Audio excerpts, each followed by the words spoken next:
ఒకసారి తీసుకొస్తే జనం మధ్యకి తీసుకొస్తే వాళ్ళే పడేస్తుంటారు. అంత కడుపుతో మంటతో ఉన్నారనమాట. అవినాష్ బాబు అంటే ఏంటి, మా బాబు అంటే మాకు ప్రాణం. మా బాబుననే అంత దమ్ము ధైర్యం ఇంకెవడికి లేదు ఇక్కడ. ఇది కృష్ణలంకలో ఇప్పుడు వాటర్ రాకుండా ఈ గోడ కట్టారు కదా, సో దానివల్ల యూజ్ ఉందా? యూజ్ చాలా ఉంది. గత ప్రభుత్వంలో ఇది ఎన్ని సంవత్సరాల నుంచి కూడా ఈ ప్రజలందరూ వరదలు రావటం, మునిగిపోవటం, కట్టలెక్కటం నానాకి ఇబ్బందులు పడుతున్నా, ఇదిగో కడుతున్నాం అదిగో కడుతున్నాం అంటున్నారు తప్ప ఈ తూర్పు నియోజకవర్గంలో గెలిచిన గత ప్రభుత్వంలో ఎమ్మెల్యే గారు కడుతున్నామన్నారు. ఏది కట్టింది లేదు, ఏం లేదు. జనం అంతా మునిగిపోవటం రావటం, ఇక్కడి నుంచి వెళ్ళిపోయి మళ్ళీ అక్కడ మన ఇందిరాగాంధీ స్టేడియంలోకి వెళ్ళటం, అక్కడి నుంచి పాపం అక్కడ వారం 10 రోజులు 15 రోజులు అట్లాగా గడిచిన తర్వాత రావటం, ఇళ్లలోకి బురద రొచ్చు, ఆ రోతలో వాళ్ళు పాములని అవన్నీ రకరకాలుగా ఉండేవి. పాములేంటి ఇళ్ళన్నీ కొట్టుకుపోయి నానాకు అవస్థలు పడేవాళ్ళు.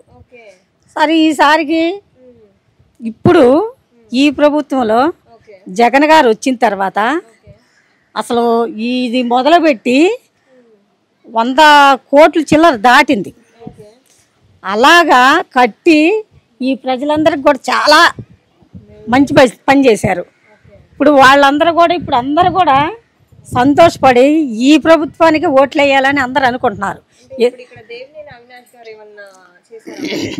అసలు చేపించింది అవినాష్ బాబు. అవినాష్ బాబు వెళ్ళబట్టే అక్కడికి ఇక్కడున్న బాధపడే ప్రతి ఒక్కళ్ళ గురించి కూడా ప్రతి ఒక్క ఇంటి గురించి కూడా చెప్పి ఎన్ని సంవత్సరాల నుంచి ఈ బాధలు పడలేకపోతున్నారని అవినాష్ బాబు వెళ్ళి జగన్ గారి దగ్గరికి వెళ్ళి ఈ విషయాలను చెప్పి అక్కడి నుంచి ఫండ్స్ తీసుకొచ్చి ఇక్కడ ఇదంతా చేపించగలిగారు. అయిపోయింది, ఇంకా కొంత ఉంది. దానికి సంబంధించి ఇంకా కొన్ని ఈ మొక్కలు నాటడం కానీ ఆ వాటర్ కొట్టడం కానీ ఇదంతా పనులను పెట్టి చేపిస్తున్నారు. ఇప్పుడు ఇక్కడ ఉన్న వాళ్ళకి ఏంటంటే ప్రతి సంవత్సరం వరదలు వచ్చినప్పుడు కట్టలెక్కిపోయి ఇళ్ళన్నీ కొట్టుకుపోయి అదంతా లేకుండా చక్కగా ప్రశాంతంగా ఉంటున్నారు ఇప్పుడు ప్రజలంతా.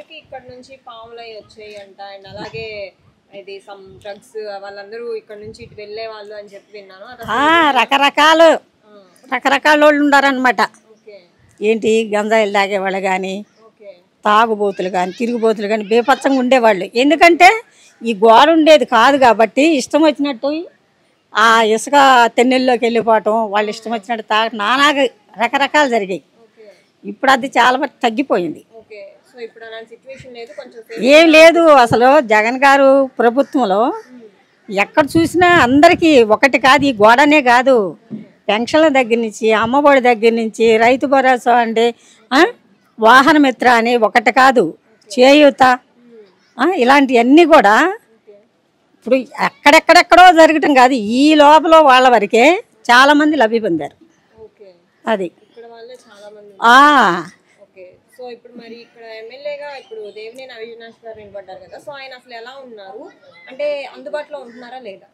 అందుబాటు కాదు. అసలు ఆయన తింటున్నాడో లేదో తెలుస్తలా.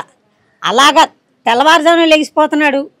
ఎందుకంటే ఇక్కడ ప్రజలందరూ పనులకి వెళ్ళే వాళ్ళు ఉన్నారు, కూలి పనులు చేసుకునే వాళ్ళు వెళ్ళక ముందే డోర్ టు డోరు తలుపు తట్టి ప్రతి ఒక్కళ్ళని కలుసుకొని జగన్ గారు పెట్టిన నవరత్నాలు పథకాలకు సంబంధించిన పాంప్లెట్స్ ఇచ్చుకుంటూ తిరుగుతూ ప్రతి ఒక్కళ్ళని పరామర్శించుకుంటూ వాళ్ళందరూ బాధ గురించి తెలుసుకొని వాళ్ళకి ఏదైతే పలానా బాధ ఉందంటే అది ఇమ్మీడియట్గా సాల్వ్ చేస్తామేంటి చేసి చూపిస్తున్నారు.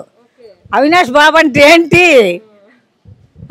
మా బాబు అంటే మాకు ప్రాణం తెలుసా.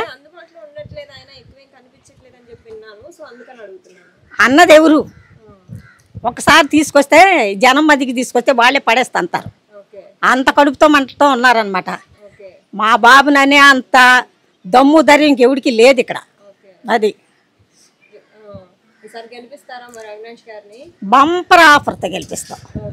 ఒకటి కాదు. ఇంకొక విషయం తెలుసా, మేము రాణిగారి తోటలో ఉండేవాళ్ళం. ఇక్కడి నుంచి రాజీవ్ నగర్ వెళ్ళినా మా ఓట్లు మొత్తం ఇక్కడే ఉంచాం తప్ప మార్చుకోలే. మేము మార్చుకుంటే అట్ట మా బాబుని గెలిపించుకోవద్దా? మా ఇక్కడ 13 కుటుంబాలు ఉన్నాయి. 13 కుటుంబాల్లో గతంలో 45 ఓట్లుంటే ఇప్పుడు పిల్లలు పెద్దోళ్ళు అయ్యారు కాబట్టి ఇంకా పెరిగినాయి. మా ఓట్లు మొత్తం అవినాష్ బాబుకే. అవినాష్ గారు ఆ, అత్యధిక మెజారిటీ ఆ, గెలిపిస్తామని చిన్నంగా అంటాం కాదు, ఆ రోజు పండగే పండగ. ఓకే అది